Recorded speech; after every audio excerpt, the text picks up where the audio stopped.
everyone, and today I wanted to do the 5 fragrant things that you didn't know about me.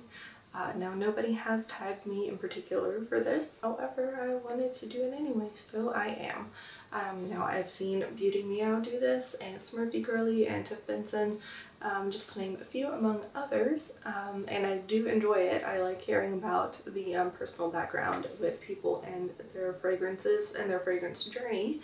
So let's see if I can, and by the way, I'm doing this off the top of my head. I did not prepare for this at all. So let's see what I can come up with off the top of my head. 5 fragrant things that you didn't know about me. Okay, let's start off with, I didn't start getting into florals or sweeter scents until just recently, until less than a year ago.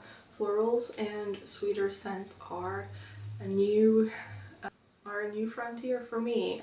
They are not something I've ever really been interested in before, aside from back when I used to only wear oils, which I'll get to in a moment.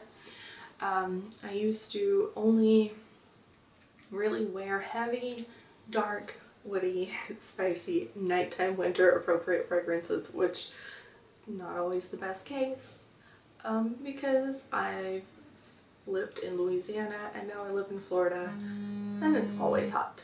Who is texting me? Okay, number 2, as I mentioned, there was a point in time where I only wore oils. I only wore essential oils and fragrance oils, mostly essential oils. Throughout the last 2 years of high school and the first 2 years of college, I only wore, this is kind of embarrassing, straight patchouli, straight sandalwood, straight rose, straight Nag Champa. I may have worn jasmine for a little while, and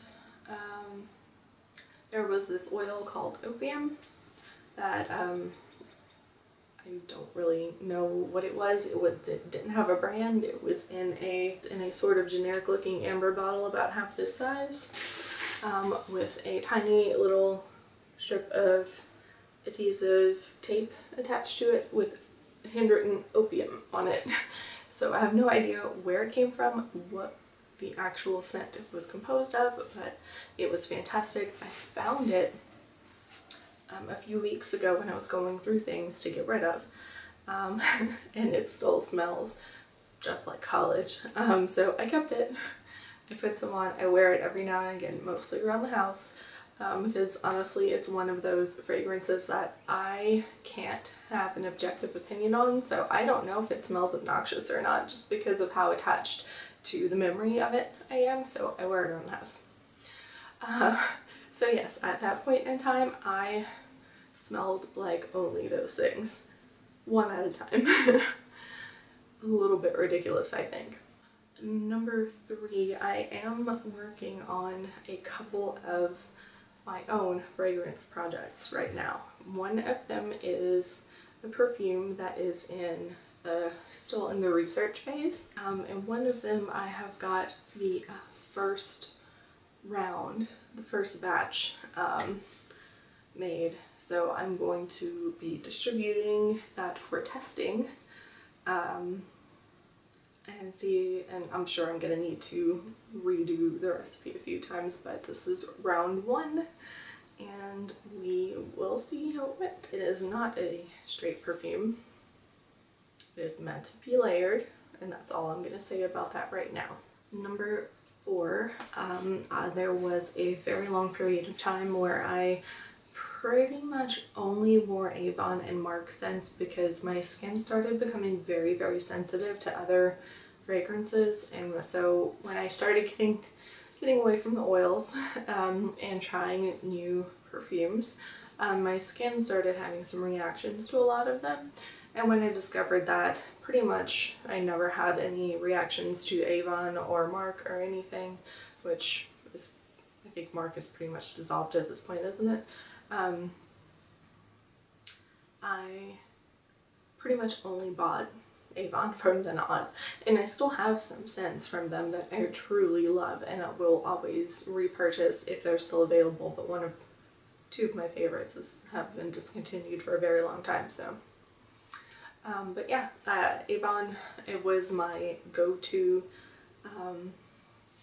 for fragrances for a very, very long time, and which was often frustrating because I was just too scared to venture out and see what other brands had to offer and see if there were any other companies that had bases that my skin wouldn't react to.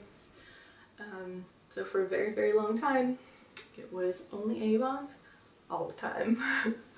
And number 5, I struggle with the collector's mentality. And now what I mean by that is, if there are things in a line, I want all of them.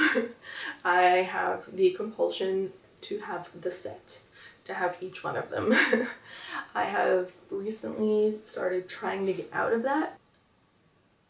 In order to make that compromise with myself is using samples. So I will sample everything in a line.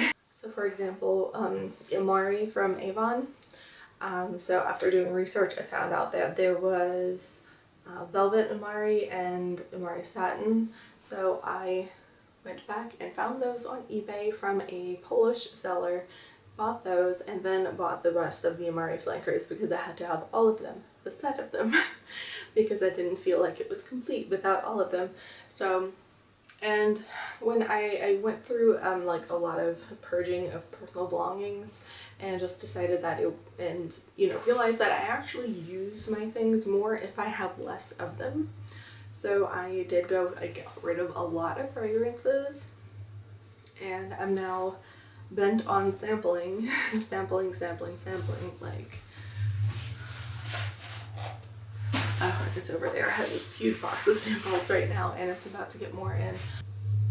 So now I am trying not to collect the whole line of things, and only actually purchase either full sizes of things I absolutely love and cannot live without, and travel sizes or mini sizes of other things that I really, really, really like.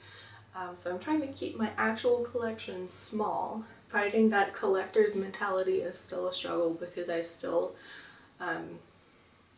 there's something very satisfying to me about having all of the pieces of a set.